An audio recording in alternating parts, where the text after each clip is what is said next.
نحمده ونصلي على رسوله الكريم أما بعد فإن خير الحديث كتاب الله وخير الهدي هدي محمد صلى الله عليه وسلم وشر الأمور محدثاتها وكل محدثة بدعة وكل بدعة ضلالة وكل ضلالة في النار. أعوذ بالله من الشيطان الرجيم. بسم الله الرحمن الرحيم.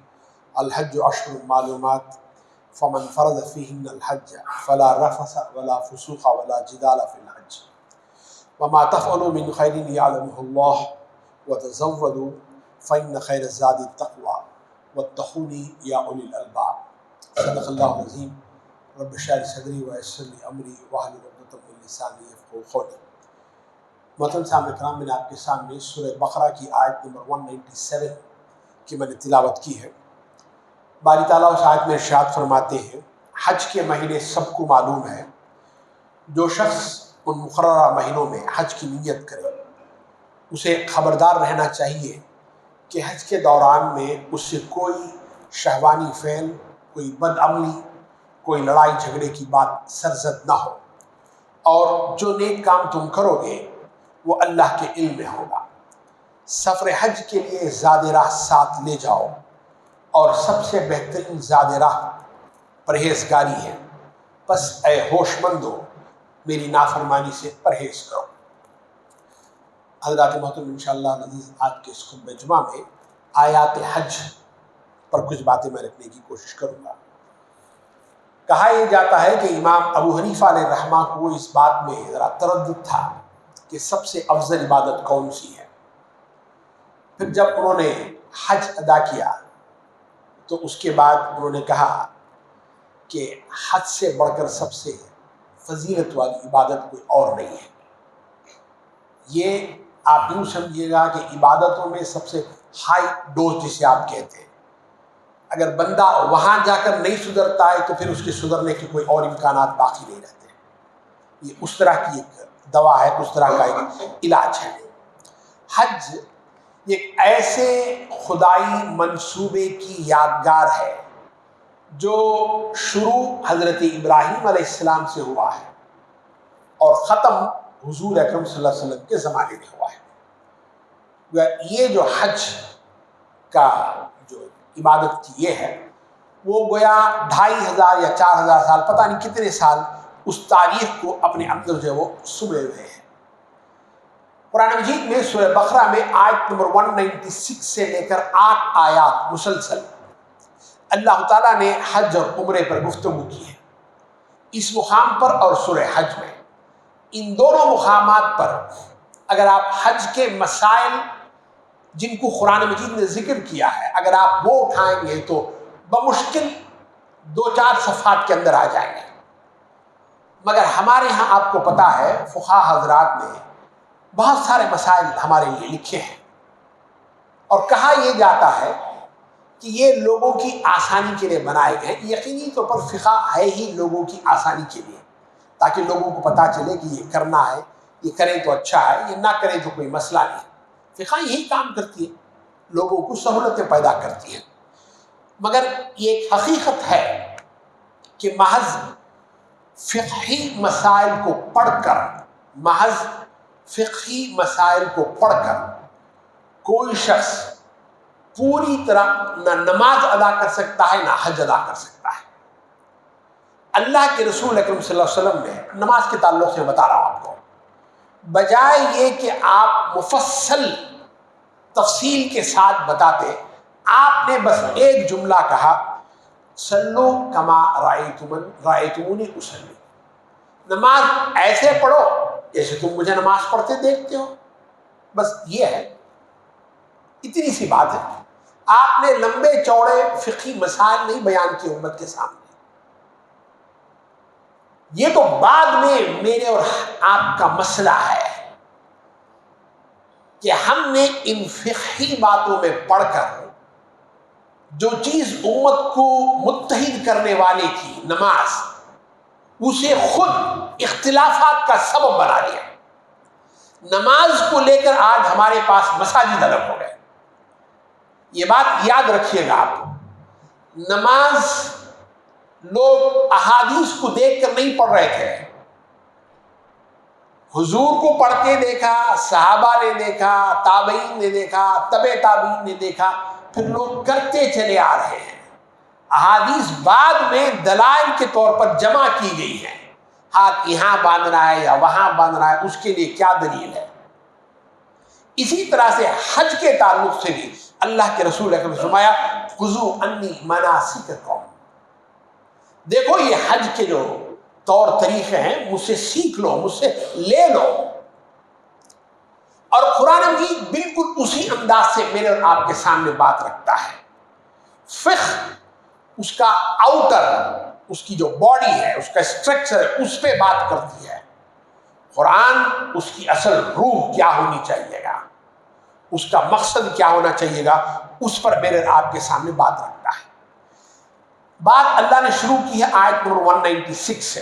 آپ کو میں تھوڑا سا ذرا بیک میں لے کر جانا چاہتا ہوں۔ سورہ بقرہ آیت نمبر 190 سے 195 تک 5 آیات، جہاد، قتال، انفاق۔ آیت نمبر 196 حج، قرآن کا انداز، سٹائل۔ یہی انداز ایک اور مقام پر آیا ہے سورہ حج میں، وہاں آیت نمبر 27 میں حج کا ذکر ہے، آیت نمبر 39 میں قتال کا ذکر ہے۔ تو گویا قرآن مجید نے جہاد اور حج دونوں کو انسیپریبل رکھا ہے، ساتھ ساتھ رکھا ہے۔ قرآن بتانا کیا چاہتا ہے؟ قرآن بتانا یہ چاہتا ہے کہ تمہاری جو لڑائی ہوگی، تمہارا جو جہاد ہوگا، وہ اس قبلے کو آزاد کرنے کے لیے ہوگا۔ تمہارا جو جہاد ہوگا وہ اللہ کے لیے، اللہ کے دین کے راستے میں ہوگا، کوئی اور دوسرا مقصد نہیں ہوگا۔ یہ وہ بنیادی بات ہے جو قرآن مجید میرے آپ کے سامنے رکھتا ہے۔ جمہور کے قول کے مطابق ہجرت کے 3 سال غزوہ احد جس برس ہوا تھا، اس سال سورہ آل عمران کی آیت نمبر 97 جس میں اللہ نے فرمایا وَلِلَّهِ عَلَى النَّاسِ حِجُّ الْبَيْتِ، کہ لوگوں پر جو لوگ استطاعت رکھتے ہیں ان پر اللہ نے حج کو فرض کیا گیا ہے۔ اس ایک آیت میں اللہ تعالیٰ نے فرض حج کیا ہے، اس کی اہمیت کیا ہے، اس کے نہ کرنے پر وعید کیا ہے، سب کا ذکر اس ایک آیت میں آیا ہے۔ تو وہ آیت ہے جس سے حج کی فرضیت جو ہے وہ ثابت ہوتی ہے۔ اب آئیے گا آیت نمبر 196 سے بات کا آغاز کرتے ہیں۔ بالاتفاق مفسرین یہ کہتے ہیں کہ سورہ بقرہ کی آیت نمبر 196 یہ صلح حدیبیہ کے پس منظر میں نازل ہوئی ہے۔ اللہ نے بات کو شروع کیا ہے وَأَتِمُّ الْحَجَّ وَالْعُمْرَةَ لِلَّهِ، دیکھو تم حج اور عمرہ کو پورا کرو۔ تم نے ارادہ کر لیا، گھر سے نکل گئے، ٹکٹ خرید لیا، بکنگ ہو گئی، جو بھی ہے آج کے زمانے کے حساب سے، تو اب تمہیں چاہیے گا کہ تم اس کو پورا کرو۔ عمرہ اصل میں حج کی آمادگی کے لیے ہے، جیسے سنت اور نوافل پڑھتے ہیں، یہ فرض کو انسان کو تیار کرتے ہیں کہ میں اب آپ کو اللہ کے سامنے ریئلی طور پہ جانا ہے۔ اسی طرح سے عمرہ انسان کو جو ہے حج کے لیے جو ہے وہ تیار کرتا ہے۔ آیت میں زور للہ پر ہے، حج اور عمرہ کو پورا کرو، کس کے لیے کرو؟ للہ، بہت اہم لفظ ہے یہ۔ مشرکین مکہ بھی حج کرتے تھے، اسلام سے پہلے ان کے پاس حج تھا، اللہ نے اس کو باقی رکھا۔ ایسا نہیں کہ اسلام نے آ کے اس چیز کو انٹروڈیوس کروایا ہے، نہیں، پہلے تھا، پہلے لوگ طواف کرتے تھے، سعی کرتے تھے، مینا میں جا کے رکتے تھے، سب کچھ تھا۔ مگر جو مشرکین جو حج کرتے تھے اس میں ان کے معبودان باطل کا بھی حصہ تھا، صرف اللہ کے لیے نہیں کرتے تھے، معبودان باطل ان کو بھی جو وہ شریک کیا کرتے تھے۔ تو اللہ تعالیٰ نے اس میں جو برائی تھی، جو شر تھا، اللہ نے اس کو دور کر دیا اور فرمایا للہ، اللہ کے لیے کرو۔ بدقسمتی یہ ہو گئی ہے کہ آج کا نوجوان یا آج کے جو لوگ ہیں وہ جاتے ہی پہلا کام جو کرتے ہیں وہ سیلفی اٹھانا ہے، طواف کرتے ہوئے، سعی میں، مینا میں، باب السلام دروازے پر، پتہ نہیں کہاں کہاں کھڑے، سیلفی اٹھائی، فیس بک میں ڈالا اور اسے فالو اپ کیا کہ کتنے لوگوں نے دیکھا ہے، کتنے لوگوں نے اسے پسند کیا ہے۔ ہمارا پورا زور اپنے آپ کو پروجیکٹ کرنا ہے، میں اب حاجی بن گیا، میں اب الحاج بن گیا. یہ للہ نہیں ہے، یہ للہ نہیں ہے. اللہ کو پتہ ہے بغیر فیس بک کے بھی کہ آپ اس کے گھر آئے ہیں. اس کی اللہ کو کوئی ضرورت نہیں ہے کہ جب تک آپ تصویریں پروف کے طور پر نہیں رکھیں گے اللہ کو پتہ نہیں چلے گا. یہ وہ بنیادی چیز ہے جو قرآن جی میرے آپ کے سامنے رکھتا ہے. اچھا، اگر آپ غور کریں گے نا تو یہ حج ہے کیا چیز؟ یہ ایک ریہرسل ہے، یعنی اصل ایکٹ ہونے سے پہلے آپ کو کروایا جاتا ہے. کس کا ریہرسل ہے؟ حشر کے میدان کا. آپ وہی لباس پہنے ہوئے ہیں جس میں آپ دفن کیے جاتے ہیں. آپ کو پتا ہے کئی سارے لوگ جو ہے احرام کا کپڑا رکھتے ہیں، اسی میں دفن کیا جائے. ان کی خواہش ہوتی ہے زمزم میں اسے ڈبو کے لے کے آ کے رکھتے ہیں لوگ، برکت ہے. آپ کفن پہنے ہوئے ہیں اور آپ کے پاس میں مادی چیزیں کچھ بھی نہیں، سارا پیچھے چھوڑ گیا. گھر، بیوی، بچے، کاروبار، مال، دولت، آپ کا پتہ نہیں کیا کیا تھا، سب پیچھے. اور سارے ایکساں، گورا، کالا، امریکی، ہندی، سارے ایکساں ایک ہی لباس میں، بغیر سلا ہوا لباس، بغیر سلا ہوا لباس. حشر کا میدان ہے، ایسے ہی ہوگا، وہاں بھی ایسے ہی ہوگا. مگر دو چیزوں کا فرق ہے، دو چیزوں کا فرق ہے. ایک، حشر کے میدان میں تم چاہو یا نہ چاہو تمہیں جانا پڑے گا، مگر حج یہ تمہارا اپنا چوائس ہے، تم اپنے ارادے سے آئے ہو. دوسری بڑی اہم بات، حشر کے میدان میں نہ تو کوئی معذرت قبول کی جائے گی، نہ کوئی تعویل پیش کر سکتا ہے، نہ کوئی اللہ کے سامنے زبان کھول سکتا ہے. ساروں کی زبانیں بند، صرف فیصلہ سنایا جائے گا. مگر آج حج یہاں موقع ہے، you can put up your case. آپ کو پتا ہے جب جج آتا ہے کورٹ میں، جب وہ اپنے چیمبر میں ہوتا ہے تو آپ جا کر مل سکتے ہیں اسے، آپ اپنی بات کو رکھ سکتے ہیں، اسے سمجھانے کی کوشش کر سکتے ہیں. مگر جب جج وہ عدالت کی کرسی پر بیٹھ گیا نا، اب وہ صرف فیصلہ کرے گا، وہاں آپ اسے امپریس نہیں کر سکتے، وہ آپ کو کمرے میں کرنا ہوگا. بالکل یہی انداز ہے کہ آپ اپنے رب کو امپریس کروا لیجئے گا، اس سے رحم کی بھیک اب آپ مانگ لیجئے گا. حشر کے میدان کی شرمندگی سے آپ یہاں بچوا لیجئے گا اپنے آپ کو. یہ ہے وہ مائنڈ سیٹ جسے آپ کہتے ہیں للہ. تمہارے اندر یہ احساس ہونا چاہیے گا کہ میں کس کے سامنے جا رہا ہوں اور کیوں جا رہا ہوں. پھر اس کے بعد چونکہ صلح حدیبیہ پس منظر ہے، حدی کا ذکر ہے، حلق کا ذکر ہے، مشکل آ گئی تو کیا کرنا چاہیے گا، سارے کا سارا ذکر ہے. اس کے بعد اللہ نے فرمایا فَمَن تَمَتَّعَ بِالْعُمْرَةِ إِلَى الْحَجِّ فَمَا اسْتَيْسَرَ مِنَ الْهَدْيِ. اس زمانے میں کفار کے ہاں ایک عقیدہ تھا، وہ یہ تھا کہ ایک سفر میں حج اور عمرہ دونوں کو کلب نہیں کر سکتے تھے. اب اللہ نے اس کی چھوٹ دی کہ تم ایک سفر میں حج اور عمرہ کر سکتے ہو. اسی آج اللہ نے جو لفظ استعمال کیا تمتع کا، luxury, you can enjoy, you can benefit by this. ایک ہی سفر میں دونوں فائدے تمہیں. اسی بنیاد پر امام ابو حنیفہ کے ہاں جو فقہ کا مسئلہ ہے وہ یہ ہے کہ آپ جو قربانی دیتے ہیں وہ شکریہ کی قربانی ہے. آپ کی اصل قربانی آپ پر اب بھی باقی ہے، وہ آپ جہاں دینا چاہیں وہاں دیں، اس کا اس قربانی سے کوئی تعلق نہیں ہے. اکثر لوگ یہ سمجھتے ہیں کہ ہم نے حج میں قربانی دے دی تو وہ ہو گئی ہماری قربانی. نہ، امام ابو حنیفہ کے ہاں وہ الگ قربانی ہے، وہ شکریہ کی قربانی ہے، یہ الگ ہے جو آپ کو دینا ہے. اسی آیت سے جو ہے وہ دلیل لے کر آتے ہیں.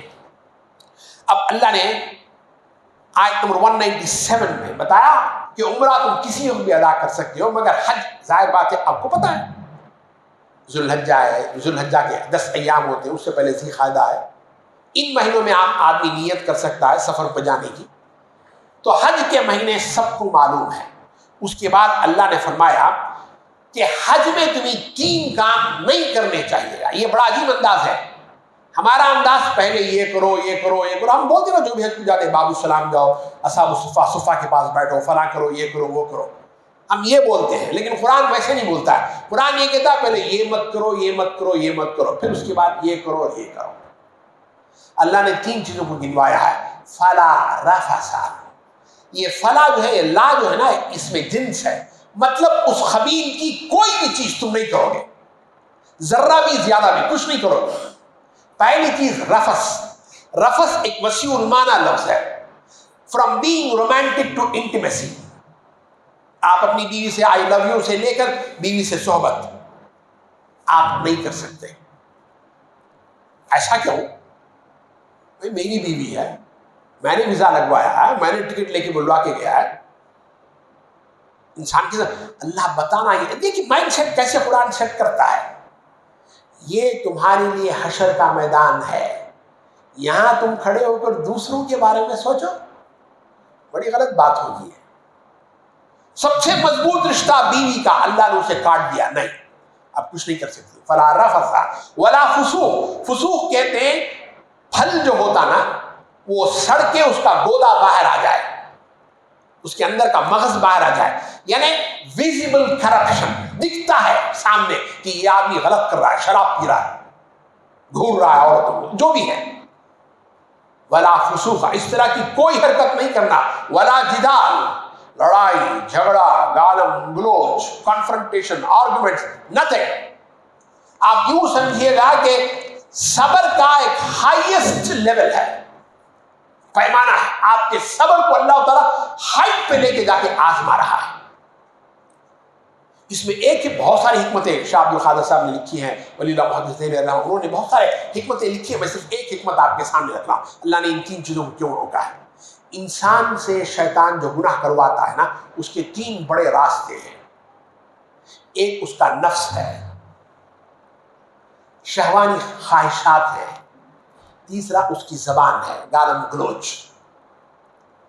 اللہ نے ان تینوں پہ پابندی لگا دی. شیطان کو موقع مت دو. اور یہ ہے بڑا مشکل کام. جو لوگ حج پہ گئے ان کو پتا ہے کہیں نہ کہیں اختلاط کا موقع آتا ہی رہتا ہے. عورتیں اور مردیں کہیں نہ کہیں مل ہی جاتی ہیں. اپنے آپ کو آپ کنٹرول میں رکھیے گا. صفا میں، مینا میں، زمزم کے پاس، مزدلفہ میں، عرفات میں اتنا ٹکراؤ. آپ نماز پڑھنا چاہتے ہیں، پڑوس میں بیٹھا آدمی زور زور سے تلاوت کر رہا ہے، یو آر گیٹنگ ڈسٹرب. آپ ڈسٹرب ہو جا رہے ہیں، آپ غصہ آئے گا نا. قرآن کہتا ہے کہ نہیں تم کچھ نہیں بولو گے. اس کے بعد اللہ نے فرمایا وَمَا تَفْعَلُوا مِنْ خَيْرٍ يَعْلَمُهُ اللَّهُ. عام طور پہ اس کا ترجمہ یہ کیا جاتا ہے کہ تم جو بھی خیر کرو گے وہ اللہ کو پتا ہے. نماز پڑھو گے، ذکر کرو گے، قرآن پڑھو گے، اللہ کو پتا ہے. وہ تو اللہ کو پتا ہی ہے، اس کی بولنے کی کیا ضرورت تھی.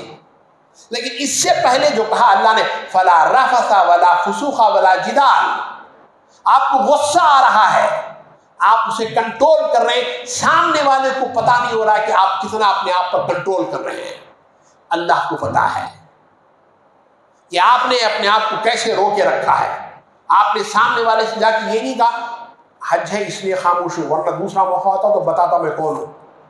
نہیں، بولنے کی ضرورت نہیں ہے. اللہ کو پتا، یعلم اللہ، اللہ جانتا ہے کہ تم کیا کر رہے ہو.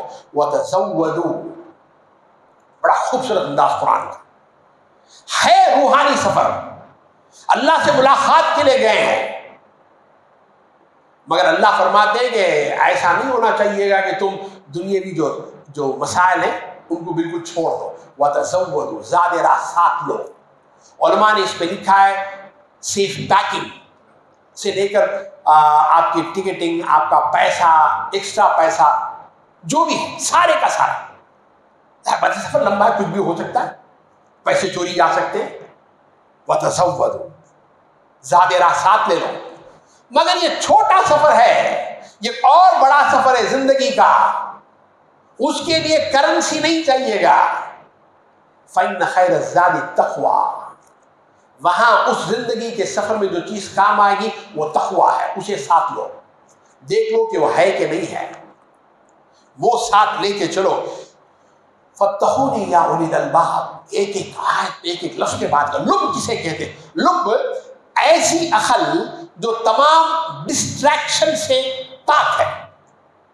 بدقسمتی یہ ہے کہ آج کا انسان تنہا رہ کر بھی تنہا نہیں رہتا ہے. آج اسے تنہائی میسر ہے نہیں, اور انفارمیشن کی اتنی بہتات ہے, اتنی زیادتی ہے کہ اسے سوچنے کا موقع ملتا ہی نہیں. قرآن کہتا ہے سب چھوڑو, خالی ذہن آؤ میرے پاس, خالی ذہن میرے پاس آؤ. اس کے بعد اللہ نے فرمایا آیت 198 میں, وہاں گئے, حج عمرہ کر لیا, لوگوں سے ملاقات ہو گئی, انٹریکشن ہو گیا, نیٹ ورکنگ ہو گئی, کوئی جاب آفر ہو گیا, کوئی کاروبار کی ڈیل ہو گئی, تو کوئی مسئلہ نہیں ہے, تم کر سکتے ہو. مگر انداز ذرا دیکھیے گا قرآن کیسے بولتا ہے. اللہ فرماتے ہیں کہ جب تم وہاں حج میں اگر کوئی چیز ہو جاتی ہے, ان تبتغوا فضلا من ربکم, ان تبتغوا فضلا من ربکم, تاکہ تم تلاش کرو اپنے رب کا فضل. فضل دو طرح کا ہوتا ہے. ایک آپ نے پوچھا نہیں, اللہ نے آپ کو دے دیا.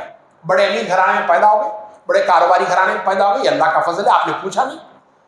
لیکن قرآن ایک اور فضل ہے, اللہ کا فضل, اللہ کا انعام, اللہ کا فیور, مگر اس کے لیے تم کو کوشش کرنی ہوگی. یہ ہے مائنڈ سیٹ قرآن کا. فَإِذَا قُضِيَتِ الصَّلَاةُ فَانتَشِرُوا فِي الْأَرْضِ وَابْتَغُوا مِنْ فَضْلِ اللَّهِ. تمہارا رزق لکھا ہوا ہے, مگر تلاش تم کو کرنا ہوگا.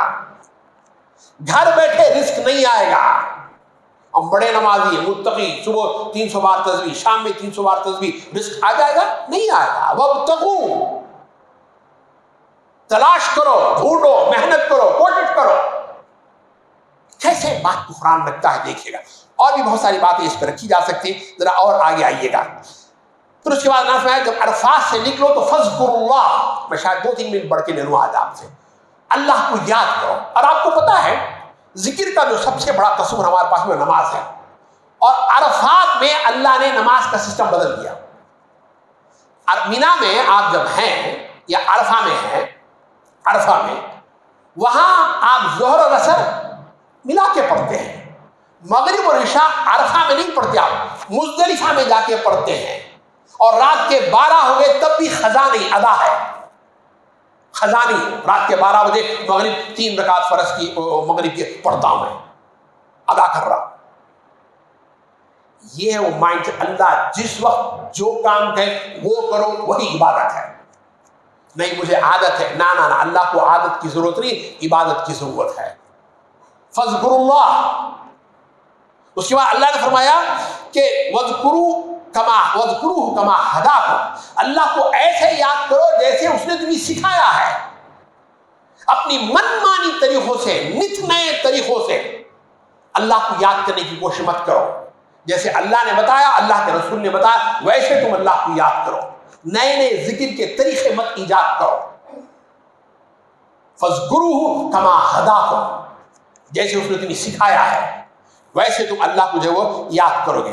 پھر آیت میں 199 لوگوں کا ذکر ہو رہا ہے. کچھ لوگ ہیں جو دنیا کو مانتے, صرف دنیا مانگتے ہیں اللہ سے. یا اللہ جاب ملوا دے, میرے بچے کا ایڈمیشن ہو جائے, یا اللہ مجھے نوکری مل جائے, بزنس ڈیل ہو جائے. کوئی بری بات نہیں ہے, مانگنا چاہیے گا, مگر اللہ کا انداز یہ ہے ایسے لوگوں کو آخرت میں کچھ بھی حصہ نہیں ملے گا. خلاق کا لفظ میں خلاق بولتے ربتی ذرہ برابر بھی نہیں دوں گا میں. بھئی آخر مانگنے میں غلطی کیا ہے؟ اللہ کو اتنا غصہ آیا کیوں کہ آخرت میں کچھ بھی نہیں دوں گا؟ دیکھیے گا ذرا, غور کیجیے گا, ایسا کیوں کہتا قرآن؟ اس لیے کہ یہ تمہارے حشر کا میدان تمہیں یاد دلانا چاہیے گا. اب تم یہاں اگر اب بھی دنیا مانگتے ہو, مجھ سے میری رحمت طلب نہیں کرتے, یہ ہے اس پر غصہ آ رہا ہے اللہ کو. اس کے بعد دوسرا آدمی وہ ہے کہ ہنسنا مانگتا ہے, دنیا میں بھی آخرت میں بھی, اور اللہ عذاب سے بچا لے. اب اس کے بعد اللہ نے جواب دیا, بڑا خوبصورت جواب دیا. دونوں کو کہا. اللہ نے کیا فرمایا؟ اللہ نے فرمایا کہ میں دونوں کو دوں گا, دونوں کو دوں گا میں. مگر جو لفظ قرآن کی لے گا مما کسبوا, یہ آپ یوں سمجھے گا کہ اس پہ انسان کی کمر ٹوٹ جاتی ہے. لوگوں نے دعا کی, اللہ نے بالکل اصول بدل ڈالا. اللہ نے یہ نہیں کہا کہ انہوں نے جو مانگا وہ میں دوں گا, نہیں. اللہ نے کہا انہوں نے جو کمایا وہ میں دوں گا. اب اس کے بعد تمہیں کمانا چاہیے گا, ہمارا تصور یہ کہ حج ہو گیا نا، اب کوئی اور کام کرنے کی ضرورت نہیں ہے، دھلے دھلائے آ گئے ہم۔ مما کسبوا، جو تم کماتے ہو وہ اللہ تمہیں دے گا۔ پھر اس کے بعد اللہ تعالیٰ نے بات کو ختم کیا ہے، اللہ نے فرمایا واتقوا اللہ واعلموا انکم الیہ تحشرون۔ پھر بھی ایک مرتبہ قیامت کا ذکر، یاد رکھو واپس پھر تم آؤ گے۔ ایک سفر سے اللہ تعالیٰ، ایک حج کے سفر سے آخرت کے سفر کی طرف لے کر جا رہا ہے۔ بالکل اول آیت اور آخری آیت بالکل انداز آپ کو سملر ملے گا۔ حضرات محترم، میں اپنی بات کو ختم کر رہا ہوں۔ ہم یہاں خدا کو ماننے نہیں آئے ہیں، ہم اس دنیا میں خدا کو ماننے نہیں آئے، بلکہ اس دنیا میں ہم خدا کو منوانے آئے ہیں۔ اقول قولی ھذا استغفر اللہ لکم ولسائر المسلمین۔